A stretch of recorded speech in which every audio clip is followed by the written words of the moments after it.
Hey, you guys, welcome to my YouTube channel. But today we're getting a special episode of my podcast. This is the Sarah Orne Jewett house in South Berwick, Maine. And we're actually going to go inside and do a whole tour.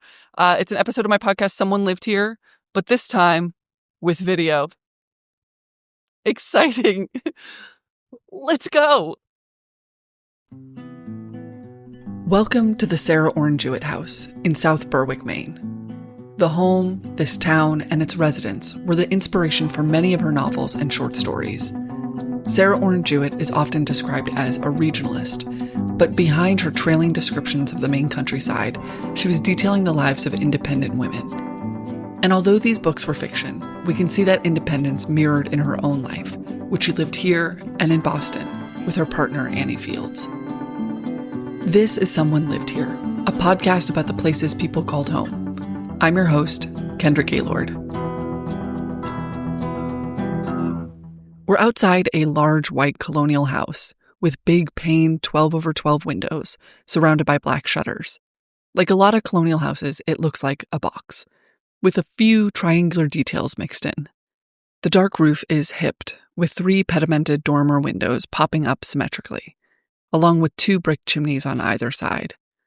From the sidewalk, there is a brick pathway which leads you to the front door, with lilac bushes on either side. A small portico shelters the black front door. And on the other side of that front door, in the front hallway, is Alyssa Sweet.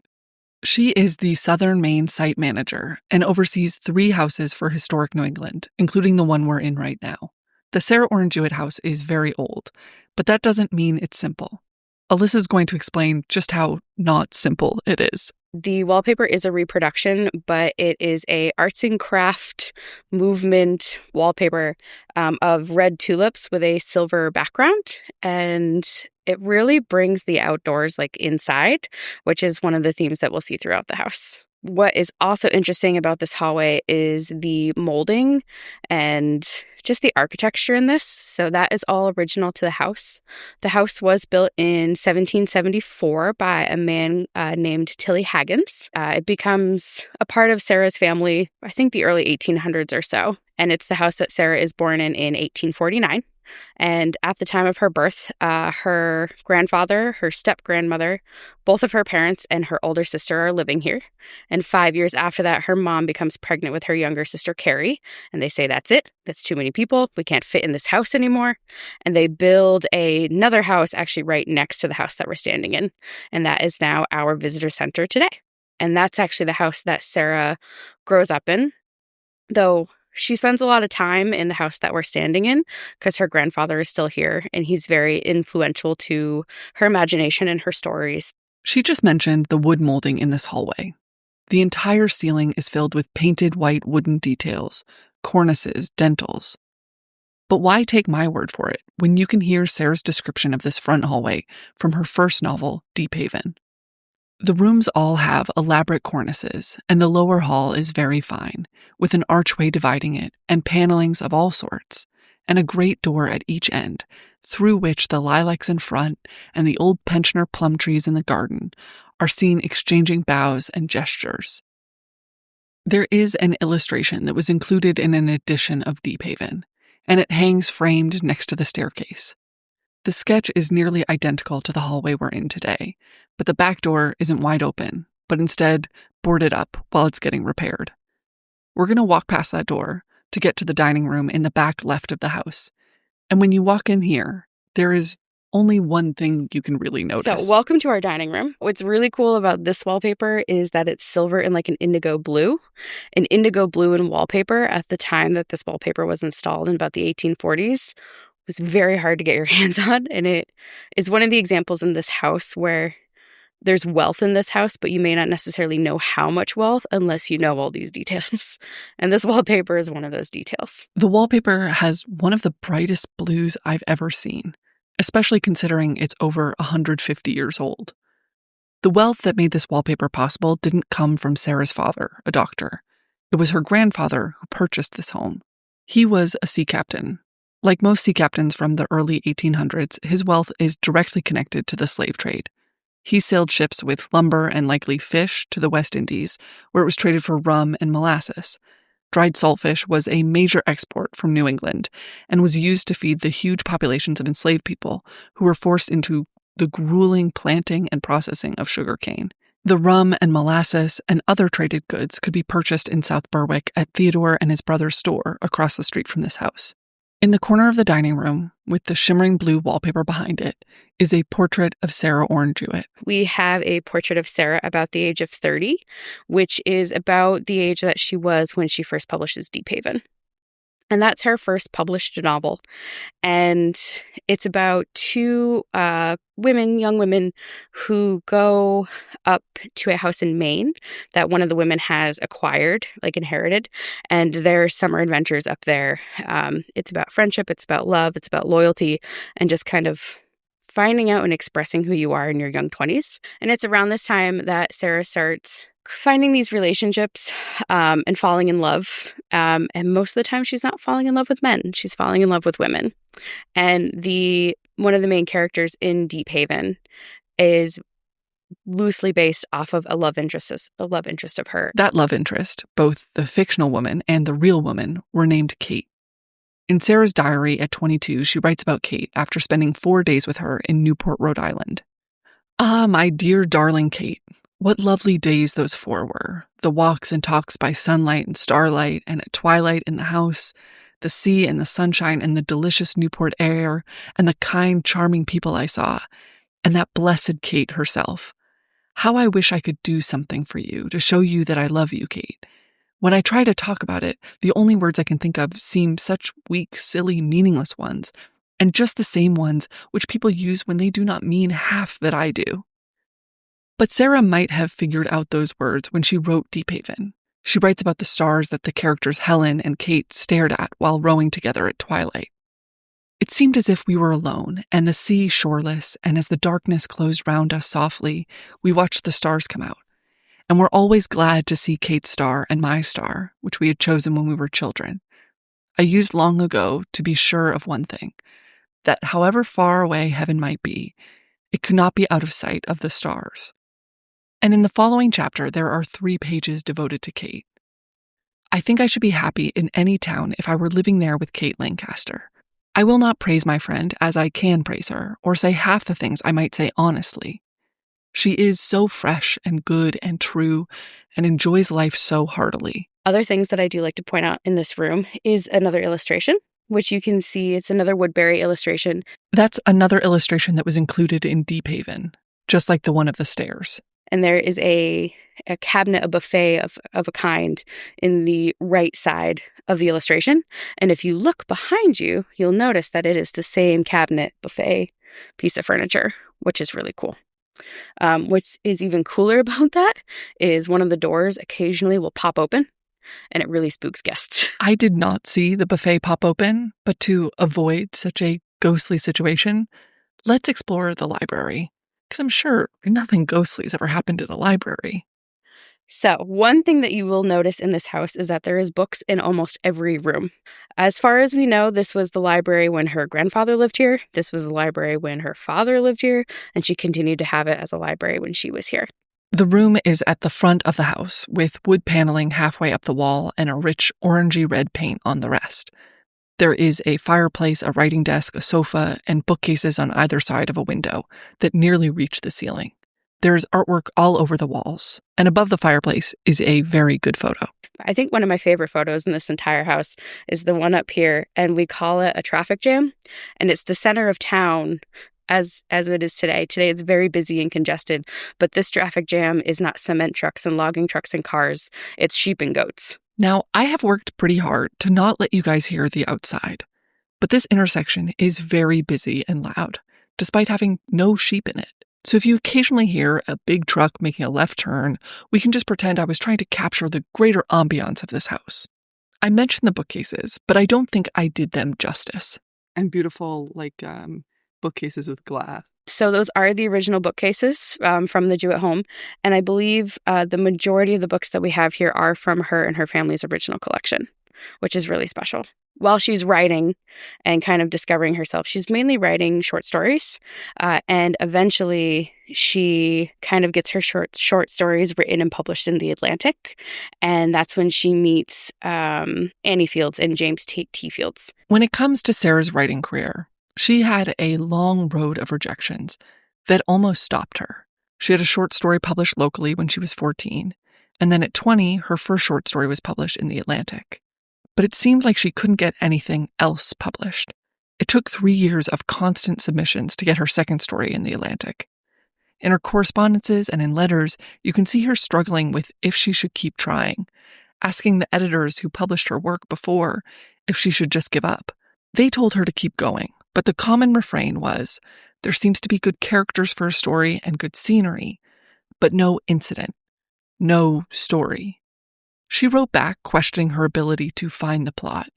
It seems to me I can furnish the theater and show you the actors and the scenery and the audience, but there never is any play. When Sarah was in her young 20s getting these pieces published in The Atlantic, James T. Fields was on the edge of retirement in his mid-50s. While Sarah continued to build her writing career with his Atlantic successors as her editors, it wasn't until the 1880s that Sarah and Annie Fields began a true correspondence. We're going to cross the hallway to the parlor, which is much brighter than the library and has a few of Sarah's books on display. So Sarah becomes friends with James T. and Annie Fields. He dies rather suddenly and unexpectedly, and Annie is heartbroken, as any wife would be. And Sarah does the right thing, and she goes down and she visits Annie for a morning visit, which typically in Victorian times would last anywhere from 1 to 4 weeks, normally around 3 weeks. Sarah stays for 3 months, and when they emerge out of this mourning period, they consider themselves to be a couple. Now, what exactly does that mean in Victorian time periods? They continue the rest of their lives living in what we call a Boston marriage, which is a term comes from Henry James' novel, The Bostonians, though it's never actually used in the book, but it inspires the book. And what it means is that it's two women that are living together in a relationship. It could be romantic, it could not be romantic. In this case, it's romantic. And we know that because we have Sarah and Annie's diaries, and we have their letters written back and forth to each other, and we know how much they loved each other. We don't know the extent of their physical relationship, similar to how you won't know the extent of your friends' physical relationships with their partners. But we know that they loved each other. They cared for each other. They exchanged rings. So for all intents and purposes, they are a committed couple partnership for the rest of their lives. We have a portrait of Annie sitting over here. She was stunning. She was beautiful. She was the socialite of Boston. She also is a daughter of a doctor, so they connected kind of that way. And for the majority of the year, they spend their time together down in Annie's brownstone in Boston on Charles Street. And they have these salons. And at these salons, they invite other like-minded individuals. So they have artists, they have philosophers, they have philanthropists, they have, Annie's a big abolitionist, so they have abolitionists that come on their Sunday afternoon salons. And it's this group of people that get together and they chat, they exchange ideas. And included in that is this group specifically of women who are also all like-minded. And they're all artists, and they're all encouraging each other and holding each other up. And included in that is Sarah Wyman Whitman, who is a very close friend of Sarah's. We also have a portrait of her over here as well. And she is an artist. She is actually the artist who is designing a lot of the book covers for Sarah's books. So if you look right here, we have an example of Country of the Pointed Firs, and that book design that's on top of it was done by Sarah Wyman Whitman. The first edition book cover is green with gold engravings of 3 Mayflowers. Their stems go down to the bottom of the book, where instead of a root system, you find a heart. Many of the books on the tables in this room show this collaboration of their work, but those aren't the only pieces by Sarah Wyman Whitman on display here. We're now going to go back out into the hallway. Yes, we're walking up the stairs on this beautiful William Morrison carpet. That is a reproduction, but it's stunning. Green, floral, another example of that like outdoor feeling. It feels like you're walking on a forest floor. And on the landing, we can look out at Sarah's garden. Looks a lot different than it did back in the day. Sarah had a lot more trees than we have now, and the post office wasn't there. So, but overlooking this beautiful arched window is that stained glass work that Sarah Wyman Whitman did. And it's a yellow iris with it's actually shaped quite similarly to the window. Yes, it is. It was custom made for this. But that's not the only iris by the other Sarah that we could find in the second floor hallway. Despite it being in the middle of everything, here is Sarah Orne Jewett's desk, which is matching to the set of bookshelves in the library. And then kind of behind you to the side, we have Sarah's writing desk.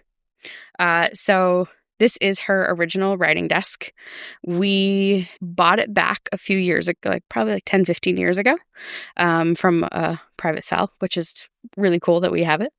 And if you look at it, there is a photo on it of Sarah sitting at this desk overlooking the window. And we've tried to recreate that desk as much as possible.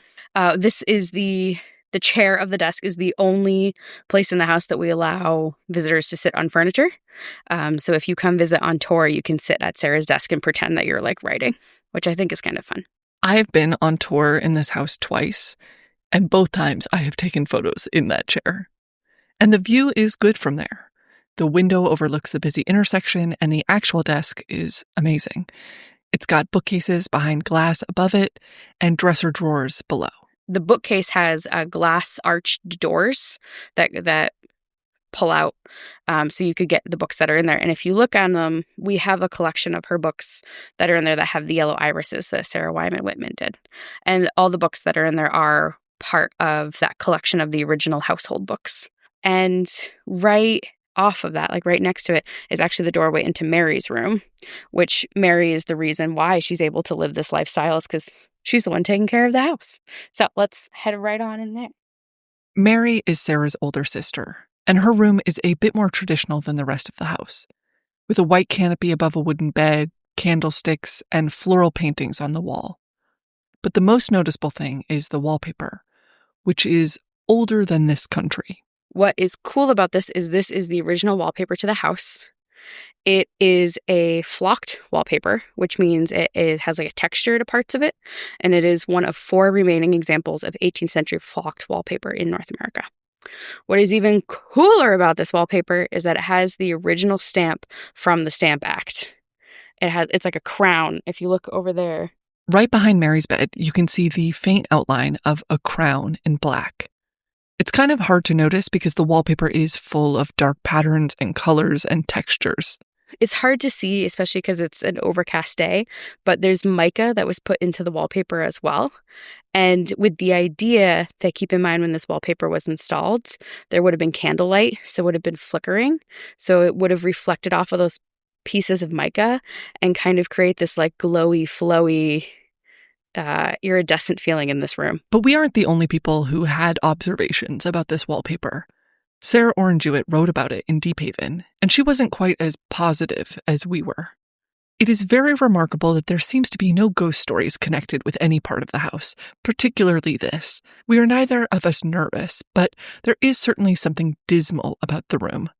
The huge curtained bed and immense easy chairs, windows, and everything were draped in some old-fashioned kind of white cloth, which always seemed to be waving and moving about of itself.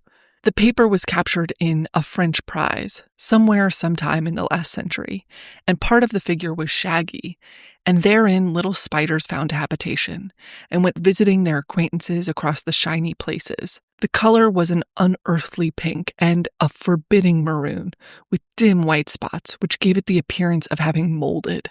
But the reason that Sarah and Annie are able to live the lives that they lead, and Sarah is not your typical stay-at-home housewife, especially in this house, because this is a big house. They had house servants, they had a staff that was running this house, is because Mary is the one that's doing those traditional roles, and Sarah didn't need to. And their younger sister, Carrie, was also very, very important to both of their lives. And her younger sister has her only child, Teddy. And Carrie and her husband actually move into the Jewett home that was built when she was born, and they live there. Mary and Sarah inherited this house in 1887, when the sisters were nearing 40, while their married younger sister, Carrie, inherited the house next door. She raised her son, Teddy, there, and was widowed. Carrie passed away before Teddy turned 18, and he found a room to stay here that shares a wall with this one. Sarah and her sister Mary play a very important role in Teddy's life. As we've mentioned before, the three sisters are very, very close. And Sarah and Mary never have children of their own. So they kind of already attach themselves to Teddy as the one and only next generation of the family. They're very influential in his life. And he actually ends up living here in this house with them for a period of time. And once Mary passes away, the house gets inherited to Teddy. And that's kind of the way that the Historic New England starts kind of acquiring it, is from there. The room feels bright and airy, with a light floral wallpaper and some of the same colonial revival touches as Mary's room. Above the entry door is an old sign reading Dr. Jewett. It originally would have hung outside Sarah's father's office, but it has an added connection since Teddy also became a doctor. But there is also some alternate history where that sign would have been for Sarah as well. As a child, Sarah followed her father on doctor's visits, and she had briefly wanted to become a doctor herself. But even though she never became a doctor, she memorialized the job and her father in her book, A Country Doctor. The book follows Nan, an orphan girl who is raised by the local doctor. Later in the book, she finds herself arguing with newly found, well-to-do relatives about her goal to become a physician. The argument against Nan is cutting. But I warn you, my dear, that your notion about studying to be a doctor has shocked me very much indeed. I could not believe my ears. A refined girl who bears an honorable and respected name to think of being a woman doctor? If you were 5 years older, you would have never dreamed of such a thing. It lowers the pride of all who have any affection for you. If it were not that your early life had been somewhat peculiar and most unfortunate, I should blame you more. As it is, I can but wonder at the lack of judgment in others. I shall look forward, in spite of it all, to see you happily married. But the character Nan doesn't cower. She fights back. Nobody persuaded me into following such a plan. I simply grew toward it. And I have everything to learn and a great many faults to overcome, but I am trying to get on as fast as may be. I can't be too glad that I have spent my childhood in a way that has helped me to use my gift instead of hindering it. But everything helps a young man to follow his bent. He has an honored place in society, and just because he is a student of one of the learned professions, he ranks above the men who follow other pursuits. I don't see why it should be a shame and dishonor to a girl who is trying to do the same thing and to be of equal use in the world. God would not give us the same talents if what were right for men were wrong for women. Although Sarah never became a doctor, she immortalized their role in small communities like this one in Maine. But the thing I love about this book, which you can see in this one conversation, is Sarah found her play. Her fears and the early criticism of her work not having a plot, they're gone in this novel. She still captures the places, the people, the scenery, but she also found a protagonist who isn't afraid to do what she wants, no matter the tension and drama it creates. We're now going to head to the other side of the hallway, past Sarah's desk, and to the guest room in the front. And this is wallpaper that Sarah and Mary would have installed.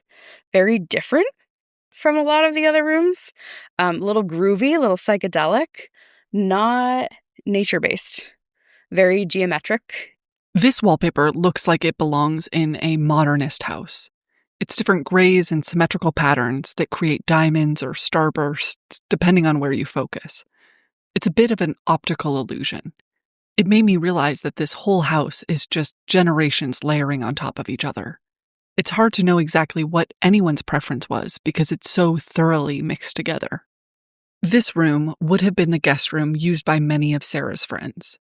It would have likely had visits from Sarah Wyman Whitman, Celia Thaxter, and John Greenleaf Whittier. Annie Fields visited, but not as often as you would think. She preferred Boston or her place in Manchester by the Sea. In comparison, South Berwick seemed pretty rural. So instead, Sarah lived her life split between 3 residences. In her letters, you can see the swap. For many months, writing letters to her sister Mary. The rest of the months, writing loving letters to Annie. This is a bit of one from 1882. I'm sure you know just as well this minute as if I could really put my head in your lap and tease you as you sit at your desk. It is just like being with you still.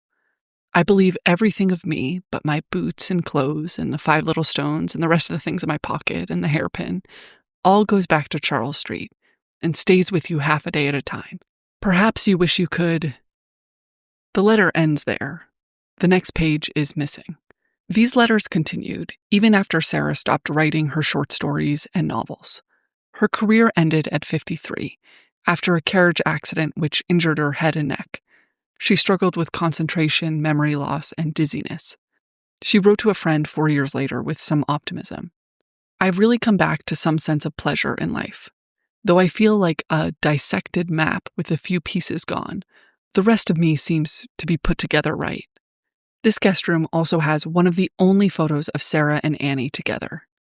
Above the dresser, which has pottery from Celia Thaxter, is a photo of the 2 women in Annie's home library in Boston.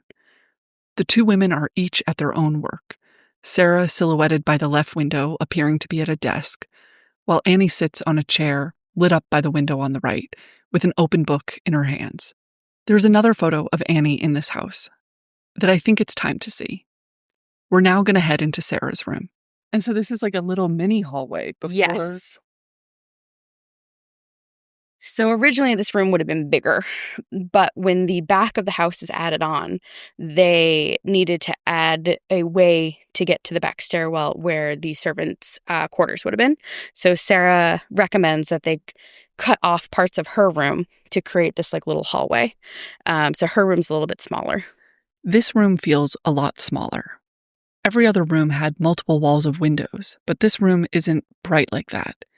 It's mostly deep green painted paneling with a small fireplace and many doors. Sarah's sleigh bed is tucked up close to the left window, while her desk is next to the window on the right. That window features her initials, SOJ, which she etched into the glass. I'm going back to my wallpaper once again.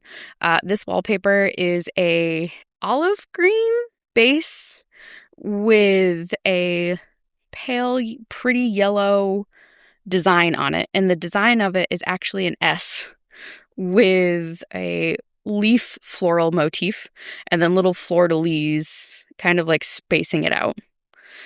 If you are a Historic New England member and you come visit us, this is the stamp that we will put in your passport. In this room, I think we may have found Sarah's style. A slightly brooding room that feels like the colors of Maine were let in.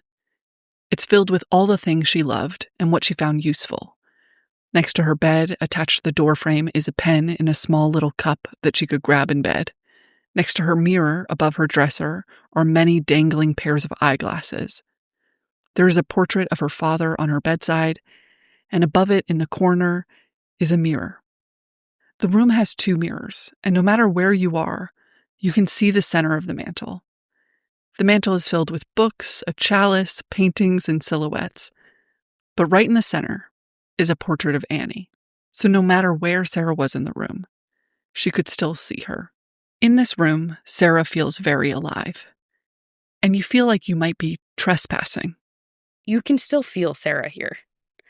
I think the entire house you can feel Sarah and her presence here.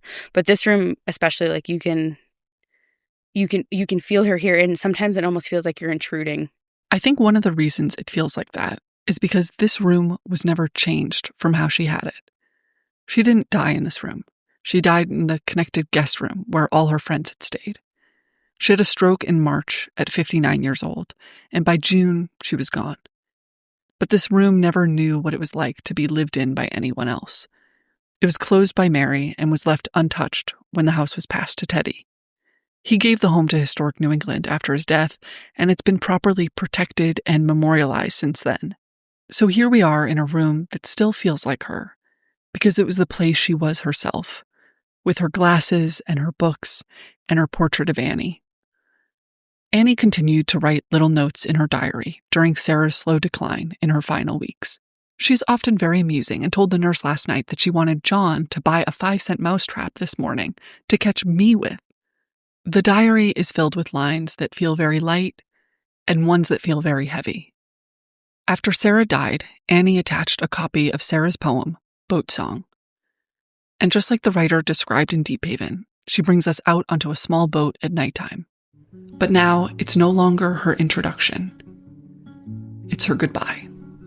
Now rest the oars and let me drift, while all the stars come out to sea.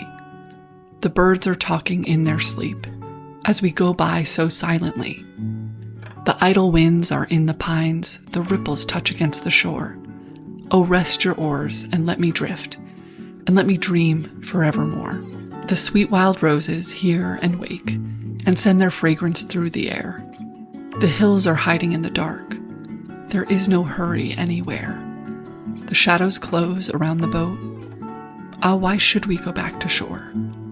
So rest your oars, and we will float, without a care, forevermore. Thank you for listening or watching this episode of Someone Lived Here. I visited this house in June 2025 and filmed the home so you can see this podcast with visuals on my YouTube channel. I want to thank Historic New England for keeping this house standing, Alyssa Sweet for giving us this tour and welcoming us in, Laura Sullivan and Keith Foster for saying yes and helping organize. Thank you to my brother for filming all the footage of the home.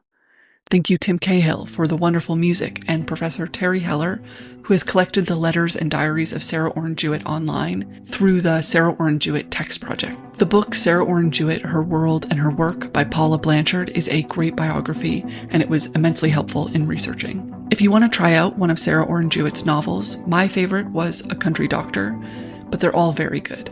I do one episode of Someone Lived Here every year, but you can go to my YouTube channel or my Patreon for monthly stuff by me that is slightly less serious. Thank you again for listening. I'm your host, Kendra Gaylord, and this was Someone Lived Here.